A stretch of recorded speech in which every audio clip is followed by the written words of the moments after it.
ప్రభుత్వం ఏ అధికారులు కూడా ప్రజలను ఇబ్బంది పెట్టొద్దు. అది రెవెన్యూ శాఖ గాని, ఎండిఓ వ్యవస్థ గాని, పంచాయతీరాజ్ R&B డిపార్ట్మెంట్ గాని, ఎడ్యుకేషన్ డిపార్ట్మెంట్ గాని, పోలీస్ డిపార్ట్మెంట్ గాని, ఇతరత్ర డిపార్ట్మెంట్లు ఎవరైనా కూడా మీ దగ్గర డబ్బులు తీసుకుని ఏ ఒక్క అధికారిని కూడా పోస్టింగ్లు ఇచ్చే ప్రసక్తి ఉండదు. చిత్తశుద్ధితో మంచి అధికారులను ఇక్కడ నియమించుకుంటాం. ఏ ఒక్క అధికారి కూడా ఏ ఒక్క ప్రజల దగ్గర నుంచి చెయ్యి చాపే పరిస్థితి లేని పరిపాలన తప్పకుండా ఇందిరమ్మ రాజ్యంలో. మిగతా ఎక్కడనేది నేను చెప్పలేను, కానీ పాలేరు నియోజకవర్గంలో మీకు అందించడానికి చిత్తశుద్ధిగా అధికారులకు చాలా స్పష్టంగా చెప్పాను.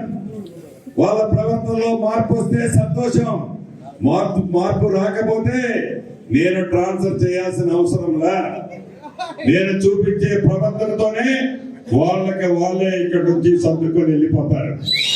అంతేకాని ఏదో కోపంతో నేను ట్రాన్స్ఫర్ చేయను, ఎవరిని కూడా ట్రాన్స్ఫర్ చేయను. కానీ నన్ను నమ్ముకున్న ఏ కార్యకర్తకి, ఏ అభిమానికి, ఏ నాయకుడికైనా ఇబ్బంది జరిగితే దాన్ని నోటితో సమాధానం రాదు, కేవలం కంటి చూపుతోనే ఆ కార్యక్రమం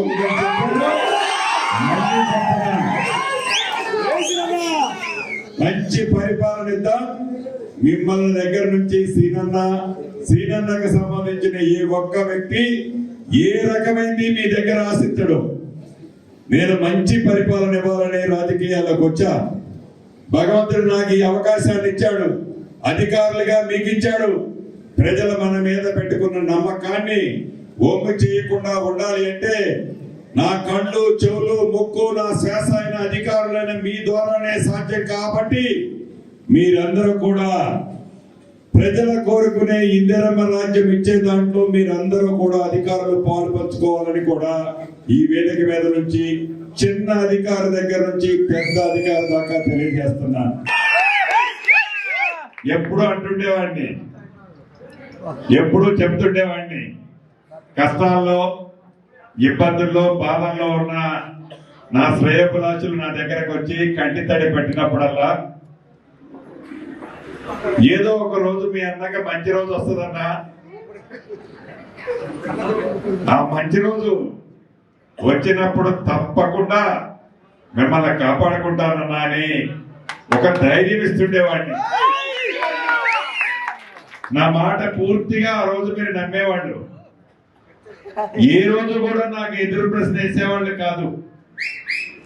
నీకు మంచి రోజు వచ్చేది ఎప్పుడు అన్నా, మా కష్టాలు తీరేది ఎప్పుడు అన్నా అని ఏ ఒక్క అన్న గాని, ఏ ఒక్క ఆడబిడ్డ గాని నన్ను ప్రశ్నించేవాళ్ళు కాదు. నా మాట అంటే వాళ్ళకి అంత నమ్మకం, అంత విశ్వాసం, అంత ప్రగాఢమైన నమ్మకం. ఎన్ని కుతంత్రాలు ఎంతమంది పన్నినా నన్ను అభిమానించే నాయకులే కాకుండా ప్రత్యర్థి పార్టీలో ఉండే నాయకులు, అభిమానులు కూడా మొన్న సార్వత్రిక ఎన్నికల్లో ఒక ఉప్పెనల అనేక ప్రాంతాల్లో అనుకున్నారు సీనన్న గెలుస్తుడో లేదో, గెలిస్తే 1000 ఓట్లు 2000 ఓట్లతో గెలుస్తుడని ఇట్లా రకరకాలుగా కథలుగా చెప్పుకునేవాళ్ళు.